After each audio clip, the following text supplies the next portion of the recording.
الحمد لله يبدأ الأفلاك والأرضين،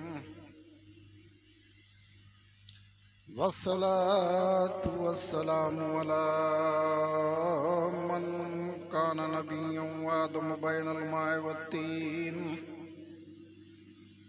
وعلى آله وصحبه أجمعين. أما بعد، فأعوذ بالله من الشيطان الرجيم. بسم الله الرحمن الرحيم. قل لا أسألكم عليه أجرا إلا المودة في القربى. صدق الله مولانا العظيم وبلغنا على رسوله الكريم. أما بعد، حضرات، رات کا کافی وقت گزر چکا ہے، اور جیسا کہ میں نے آپ سے وعدہ کیا تھا کہ انشاءاللہ جشن مولائے کائنات پچھلے سال بھی منایا گیا ہے، اس سے پہلے بھی منایا گیا ہے، انشاءاللہ جب تک میری حیات باقی ہے منایا جاتا رہے. سبحان اللہ، سبحان اللہ. اور جن لوگوں نے اس میں دامے دل میں ذقن قدم حصہ لیا اور جو اس میں پیش رہے، خاص کر کے آصف میاں اور ہمارے ثاقب صاحب، آفتاب صاحب اور ان کے جتنے بھی معاونین ہیں، میں ان کا دل سے شکر گزار ہوں کہ انہوں نے اس میں بڑھ چڑھ کر کے حصہ لیا اور انشاءاللہ لیتے رہیں گے. اور یہ میرے ساتھ اکثر ہوتا ہے کہ جب رات بوڑھی ہو جاتی ہے تو میرے حوالے کر دی جاتی ہے. اس پر ایک شعر یاد آیا کہ یہ دور ترقی بھی آفت کی نشانی ہے، اور بچوں پہ بڑھاپا ہے، بوڑھوں پہ جوانی ہے. یہ دور ترقی بھی آفت کی نشانی ہے، بچوں پہ بڑھاپا ہے، بوڑھوں پہ جوانی ہے.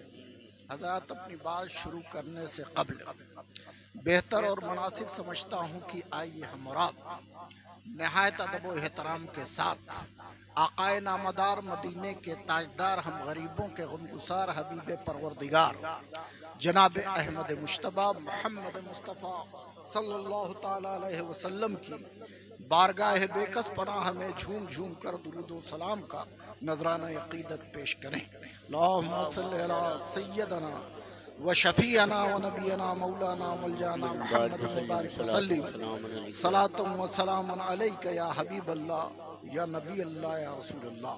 ایک بار اور بآواز بلند نبی اور آل نبی صلی اللہ علیہ نبی الامی وآلہ صلی اللہ علیہ وسلم. صلاۃ و سلام علیک یا حبیب اللہ، یا نبی اللہ، یا رسول اللہ.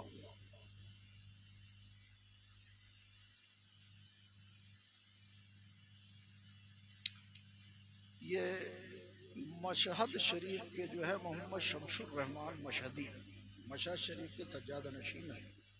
یہ ان کا شعر میں آپ کے سامنے پڑھ رہا ہوں.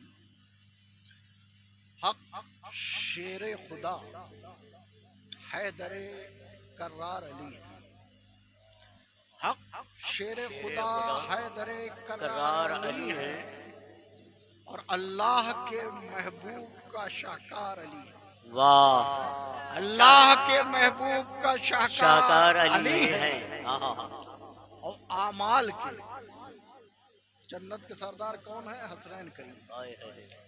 اعمال کے سرداروں کا جنت ہے ٹھکانہ، اعمال کے سرداروں کا جنت ہے ٹھکانہ. اور جنت کے بھی سرداروں کے سردار علی ہے. کیا کہنے حضور؟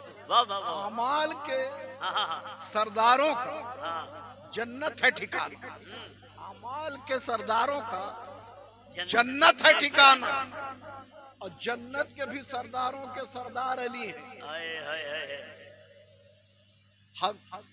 حق جس کے چلے پیچھے وہ کردار ہے حیدر. حق جس کے چلے پیچھے وہ کردار ہے حیدر، اللہ کے مرضی کے طلبگار علی۔ واہ واہ واہ، اللہ کی مرضی اور کے طلبگار ہیں۔ علماء سے بھی آپ نے سنا ہوگا، صوفیہ سے بھی سنا ہوگا کہ مومن اور منافق میں کیا فرق ہے۔ کیسے ہم جانیں گے کہ یہ مومن ہے یہ منافق ہے؟ تو حدیثوں میں آیا ہے کہ اس کے سامنے علی کا ذکر کر دو، ہائے ہائے ہائے ہائے ہائے ہائے، علی کا ذکر کر دو، ہاں اگر چہرہ حشاش و بشاش ہے، ہائے ہائے ہائے، چہرے پر مسکراہٹ ہے، بشاشت ہے، کیا آپ کہیں؟ سمجھ لو یہ مومن۔ بابا سبحان اگر اللہ، چہرہ بن بگڑ گئے، زاویہ اور جغرافیہ بگڑ گئے تو سمجھ لو منافق ہے۔ کیا کہنے، واہ واہ تو واہ، اس پر یہ شعر ہے اگلا، ہے صاحب ایمان کوئی یا ہے منافق، ہے صاحب ایمان کوئی ہے یا کوئی ہے منافق، اس بات کی کونین میں معیار علی ہے صاحب ایمان کی ہے کوئی یا کہ منافق، اس بات کے کونین میں معیار علی ہیں، ہائے ہائے ہائے، اور میں مشہدی الحمد سگے دربار نجف، میں مشہدی الحمد سگے دربار نجف، ہر وقت میرے دل پہ ضیا بار علی۔ سبحان اللہ سبحان اللہ، شیر خدا ہے در کرال علی ہے، اللہ کے محبوب کا شاکار علی۔ قل لا اسألکم علیہ اجرا الا المودۃ فی القربى۔ دوستو پچھلے سال بھی اسی موضوع پر میں نے اپنا بیان کیا ہے۔ آج بہت زیادہ وقت آپ کا نہیں لوں گا، چند باتیں بتا کر کے گزر جاؤں گا۔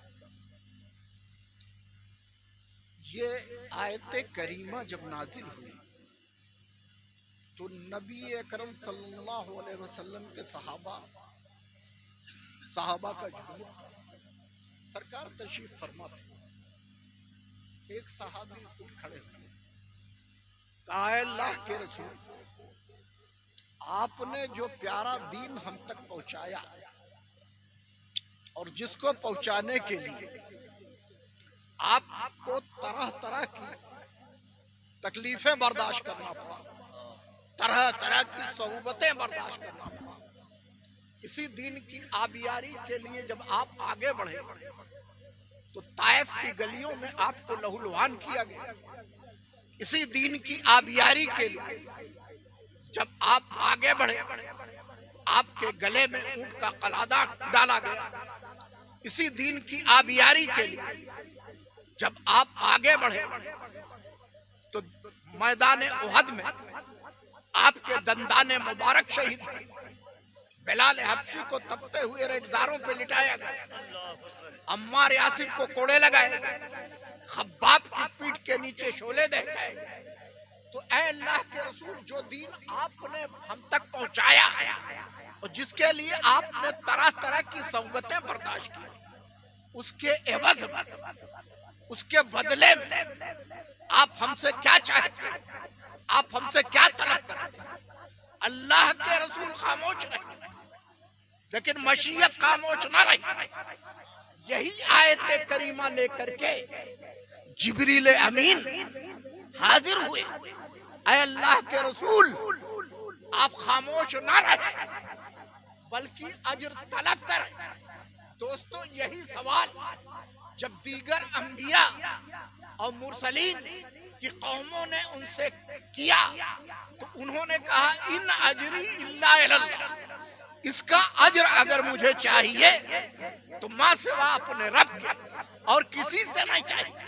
نوح نجی اللہ نے یہی کہا، موسیٰ کلیم اللہ نے یہی کہا، عیسیٰ روح اللہ نے یہی کہا، ابراہیم خلیل اللہ نے یہی کہا، غرض کی دیگر انبیاء و مرسلین نے یہی کہا کہ اس کا اجر اگر مجھے چاہیے تو اما سوا اپنے رب اور کسی سے نہیں چاہیے۔ لیکن دیگر انبیاء تو یہ کہے کہ ہم کو اپنے رب سے چاہیے، اپنی قوم سے کچھ نہ چاہیے، تو دیگر انبیاء یہ کہے، لیکن جب سردار انبیاء کی باری آئی تو حکم ہوا ہے محبوب آپ خاموش نہ رہے، بلکہ اجر طلب کرے، کیونکہ جن کے لیے اجر طلب کیا جا رہا ہے یہ نوح علیہ السلام کے بیٹوں کی طرح نہیں ہے کہ جب نوح علیہ السلام کا بیٹا غرق ہونے لگا تو وہ کوہ جودی پہاڑ پر چڑھ گیا، اور جب طوفان کی طغیانی بڑھی اور طوفان کوہ جودی پہاڑ تک پہنچ گیا تو بیٹا چیخنے لگا، بیٹا چلانے لگا، ابا جان آپ مجھے بچا لیں، ان قریب ہم طوفان کے حوالے ہو جائیں گے۔ تو نوح علیہ السلام کی شفقت پدری جوش میں آئی اور آپ نے رب کے حضور دعا کی، اے رب العالمین، اے حکم الحاکمین، بے شک تیرا وعدہ سچا ہے، آج میرے بیٹے کو بچا لے۔ تو حکم ہوا انہو لیسا من اہلک، اے نوح وہ تیرے اہل میں ہے ہی نہیں، اہل ہوتا تو اہلیت ہوتی، اہل ہوتا تو صداقت ہوتی، اہل ہوتا تو فرما بردار ہوتا، اہل ہوتا تو غیروں کے کہنے پر نہ چلتا۔ اس لیے اے محبوب آپ کا کے یہ جو بیٹے ہیں وہ نوح علیہ السلام کی بیٹوں کی طرح نہیں ہے۔ بیٹا ہونے کے لیے فرما بردار ہونا چاہیے، بیٹا ہونے کے لیے دین متین پر چلنا ضروری، بیٹا ہونے کے لیے باپ اسلام پر گامزن ہونا ضروری، حق پر گامزن ہونا ضروری۔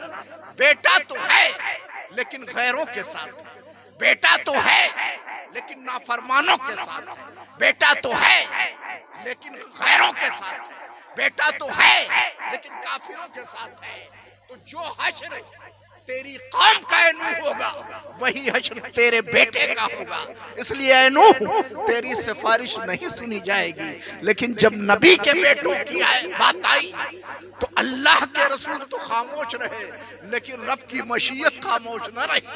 یہی آیت کریمہ لے کر کے جبریل امین حاضر ہوئے، اے محبوب آپ خاموش نہ رہیں بلکہ اجر طلب کریں، اس لیے کہ آپ جن کے لیے اجر مانگ رہے ہیں اس میں صرف آپ کا فائدہ نہیں ہے، اس میں تو پوری امت مسلمہ کا فائدہ ہے۔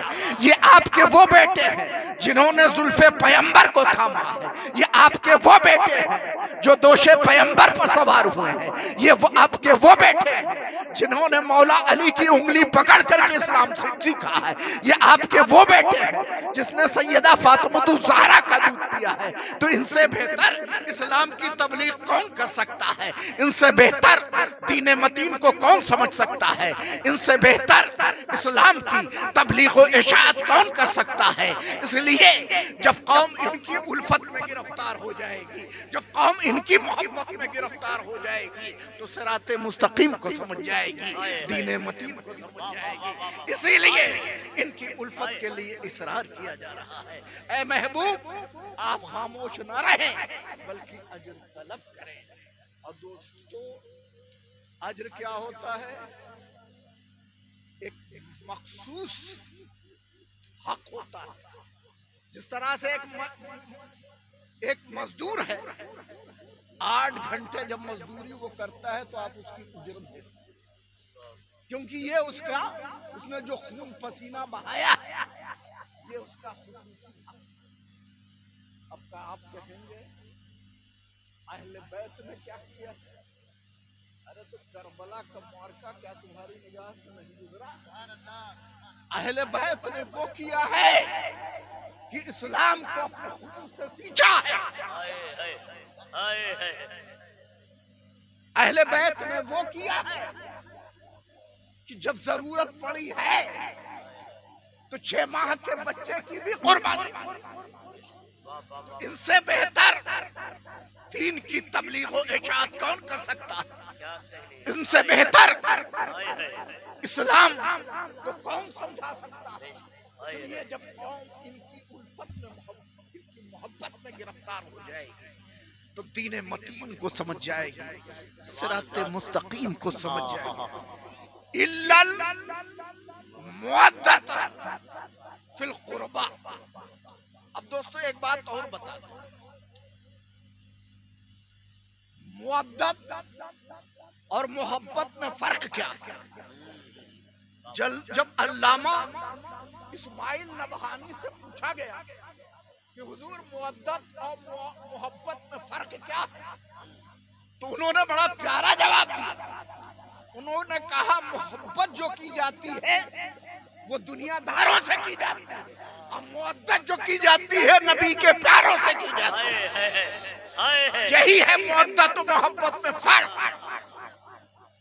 اور ہم چلتے ہیں امام رضا کی بارگاہ. کون امام رضا؟ امام زین العابدین اولادوں 8ویں امام جن کو سنت والجماعت کے لوگ بھی مانتے ہیں اور دوسری جماعت کے لوگ بھی ان کو مانتے ہیں. آپ اتنے حسین تھے کہ آپ کا چہرہ مبارک بھی جو دیکھتا تھا تو اسلام. سبحان اللہ سبحان اللہ. آپ کے لاکھوں کی تعداد میں عقیدت مند و چاہنے والے تھے.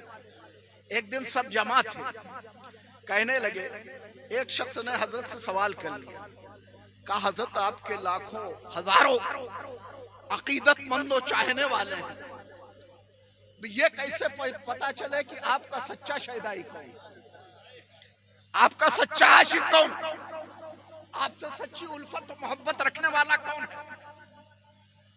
تو امام رضا نے کہا عشق کی منزلوں کو سمجھنا چاہتے ہیں, عشق کا امتحان لینا چاہتے ہیں.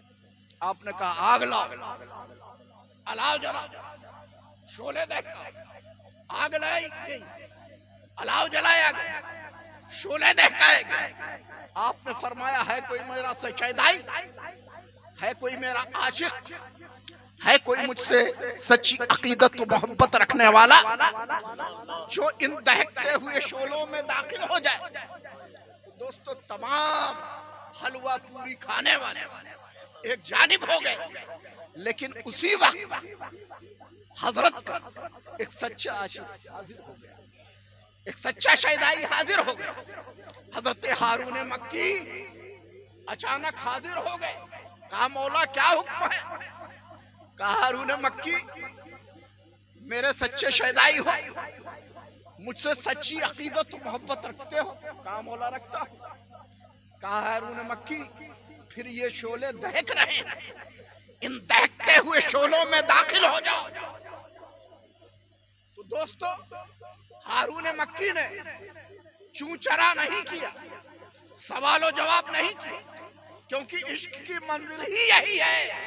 عشق چوں چرا نہیں کرتا, عشق سوال و جواب نہیں کرتا, عشق تو محبوب کے حکم کو دیکھتا ہے. بے قدر کود پڑا آتش نمرود میں عشق, عقل تھی محو تماشائے لبے بام بھی. جس طرح سے حضرت ابراہیم خلیل اللہ نارے نمرود میں داخل ہوئے تو نارے نمرود گلزار بن گئی, اسی طرح سے جب حضرت ہارون مکی ان دہکتے ہوئے شعلوں میں داخل ہوئے تو شعلے سرد بن گئے. حضرت ہارون مکی مسکرا رہے ہیں. لوگوں نے کہا ہارون مکی آگ کی عادت جانتے تھے, آگ کی ماہیت جانتے تھے, آگ کی فطرت جانتے تھے, پھر ان دہکتے ہوئے شعلوں میں کیوں داخل ہو گئے؟ تو حضرت ہارون مکی نے بہت پیارا جواب دیا.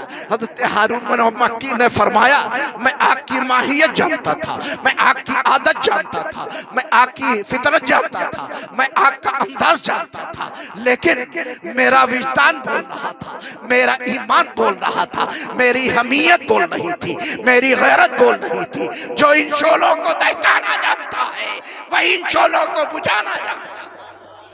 سبحان اللہ.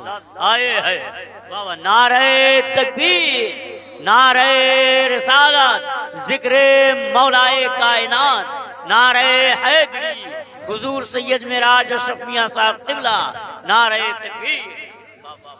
دوستو یہ ہے مودت, یہ ہے محبت.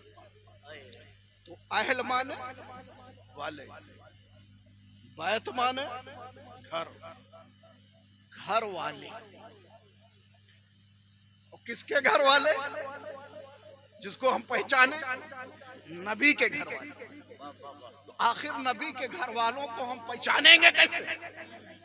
تو ہم نے ہماری ہدایت کے لیے اللہ کی پاک کتاب جب غدیر خم کے موقع پر اللہ کے رسول نے مولا علی کو اونٹ کا کجاوا لگا کر بلند مقام پر کھڑا کیا اور فرمایا من کنت مولا فہذا علی مولا، جس کا مولا میں ہوں اس کے مولا علی ہیں۔ اور آخری بات جو کہی تھی وہ کہا تھا ترکتم فیکم الثقلا کتاب اللہ و عترتی، تم سب گواہ رہنا تمہارے درمیان دو بھاری بھرکم چیزیں چھوڑے جا رہے ہیں، اللہ کی کتاب اور اہل بیت۔ اب یہاں ایک بات دوستو سمجھنا ہے، کتاب کو اہل بیت سے کیوں جوڑا گیا اور اہل بیت کو کتاب سے کیوں جوڑا گیا، اسی بات کو گہرائی سے سمجھنا ہے۔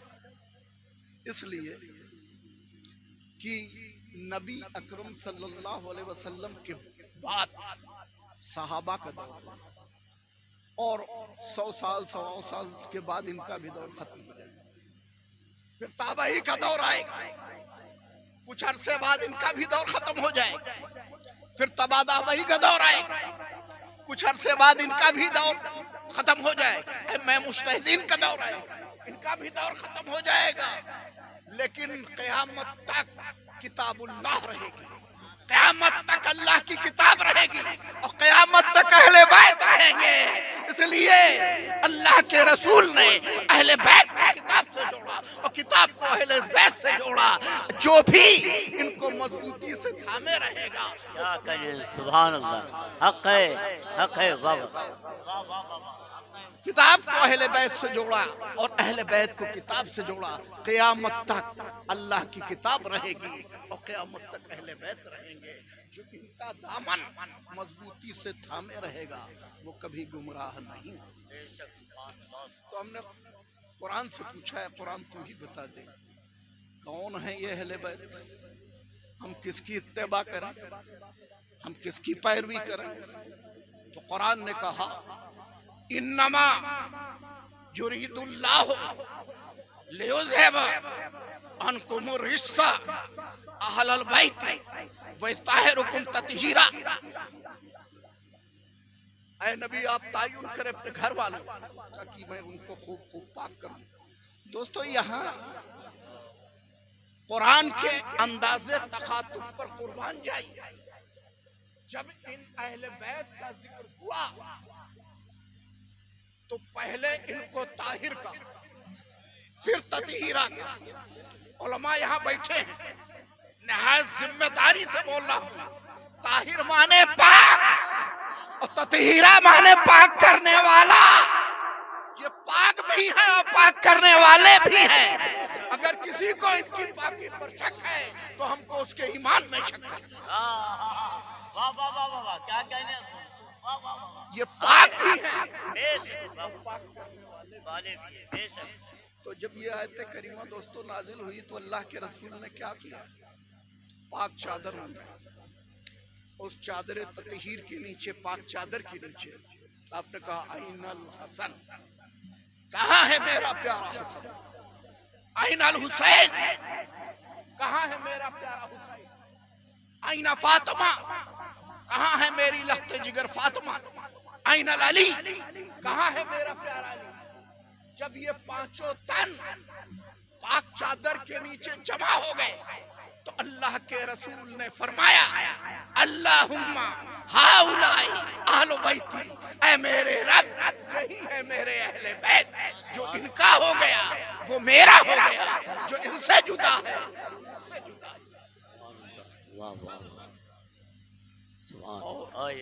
دوستو ایک ضعیفہ جو ہے سرکار کے حضور حاضر مغفرت کی دعا کروانا چاہا تو اللہ کے رسول نے، انبیاء مذاق تو نہیں کرتے لیکن حقیقت آپ نے بیان کی تھی، کہا بوڑھا جو ہے وہ جنت میں نہیں جائے گا، اس ضعیفہ جو ہے اللہ شباب مگر جوان ہے۔ تو جنت کے بارے میں علماء جانتے ہیں کہ جو جنت میں رہے گا اس کی عمر 30 یا 33 سال کی رہے گی، اس سے اوپر نہیں ہوگی، یعنی جنت میں جو جائے گا بوڑھا نہیں ہوگا۔ اس کی جنت جو ہے آلام و مصائب کی جگہ نہیں ہے، جنت تکلیفوں کی جگہ نہیں ہے، جنت بیماریوں کی جگہ نہیں ہے، جنت میں تو چین ہی چین ہے،